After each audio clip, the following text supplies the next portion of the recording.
Muy bien, estamos en la sección del día domingo. En este día la lección nos presenta un tema que ha sido un tema de muchos debates en la fe cristiana. Y esto es a saber la restauración de Israel. Y estoy diciendo que ha sido un asunto de diversos debates porque todavía se cree en una idea mesiánica, lo que es la restauración del pueblo de Israel.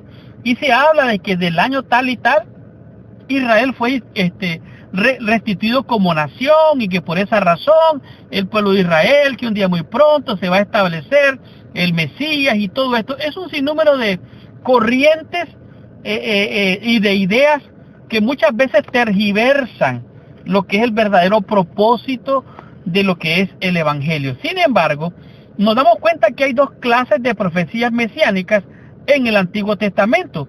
Una que prevé un Mesías majestuoso, lo cual significa alguien que gobierna para siempre, de acuerdo a Salmos 89, Isaías 9:6 y Ezequiel 37:25, igual que Daniel 2:44.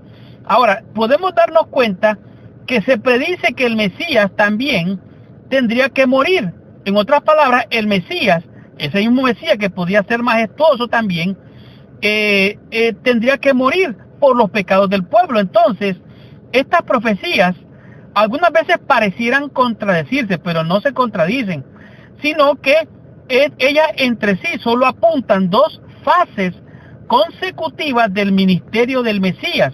En otras palabras, el Mesías primero sufre y luego se convierte en un rey, lo cual es totalmente correcto de acuerdo a la fe cristiana y a las evidencias. Cristo primero muere por la fe en nuestro corazón y después Él se convierte en un rey. Estamos hablando de algo espiritual. No obstante, el problema era que las expectativas mesiánicas de los judíos del siglo I eran unilaterales. En otras palabras, ellos tenían la esperanza de un Mesías regio que traería liberación política a ellos. Pero esto lo que hizo fue oscurecer la noción de un Mesías que sufriría y moriría. En otras palabras, ellos no aceptaban esta idea de que el Cristo tenía que padecer y morir y sufrir. ¿Por qué? Porque ellos esperaban una liberación política.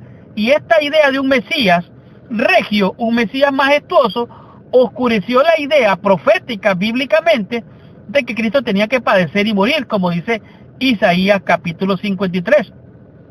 Al principio los discípulos compartían esta esperanza de un Mesías regio. Ellos creían que Jesús era el Mesías. De hecho, muchas veces ellos se pelearon entre sí porque pensaban quién es el que se iba a sentar al lado de Jesús cuando Jesús reinara.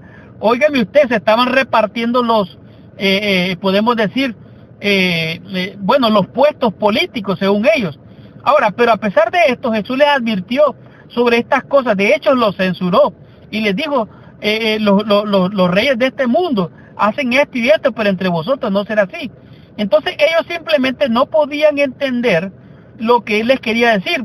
Por ende, cuando murió, quedaron confundidos, se desanimaron. Según sus propias palabras, ellos dicen en Lucas, capítulo 24, versículo 21, ellos mismos dicen, ellos confiesan cuando iban camino a Emaús. Ellos dicen, por cuanto murió, le dice, o sea, se les pone Jesús, empieza a caminar con ellos, les hace algunas preguntas, y ellos les dicen, ¿eres tú forastero que no te das cuenta qué es lo que ha pasado? Ellos le empiezan a narrar lo que Jesús había hecho, un ser poderoso que había hecho grandes cosas. Pero ahora, según sus propias palabras, ellos dicen, nosotros esperábamos que Él era el que había de redimir a Israel. O sea, ellos estaban esperando a un Mesías terrenal. Nosotros esperábamos. Y ahora, además de todo esto, hoy es ya el tercer día que esto ha acontecido, de acuerdo a Lucas 24, versículo 21. Ahora, en Hechos 1, versículo 6, aquí nos dicen esta pregunta tremenda que ellos le hicieron y que Jesús les respondió de una manera bien interesante, de una manera, podría decir, bien graciosa. Y estoy hablando de algo gracioso, pero de manera muy positiva. Si usted va conmigo al libro de los Hechos, capítulo 1, versículo 6, dice así: entonces los que se habían reunido le preguntaron diciendo: Señor, ¿restaurarás el reino de Israel en este tiempo?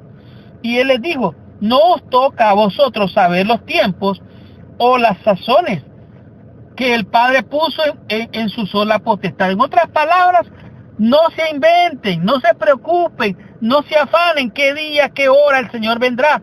No se preocupen, ellos no entendían. Ahora, si la muerte de Jesús representó un golpe fatal para la esperanza de los discípulos, sin embargo, la resurrección reavivó y elevó sus expectativas políticas de manera sin precedente. La resurrección fue un fuerte indicador de que el reino mesiánico finalmente se establecería. Frecuentemente ellos preguntaban, ahora, pero Jesús no respondió a esta pregunta, al contrario, pareciera haberla evadido, y él los enfocó y no la rechazó. La premisa detrás de la pregunta de los discípulos acerca de un reino inminente, pero tampoco la aceptó. Dejó el asunto en suspenso, mientras le recordaba que el tiempo de las ocasiones de Dios pertenece a Dios y como tal es inaccesible para los seres humanos. Las cosas reveladas pertenecen a nosotros, pero las cosas ocultas pertenecen a Dios. Ahora, aquí hay un verdadero problema. Resulta difícil creer lo que realmente queremos creer. ¿Cómo evitar esa trampa? Bueno, la Biblia es clara.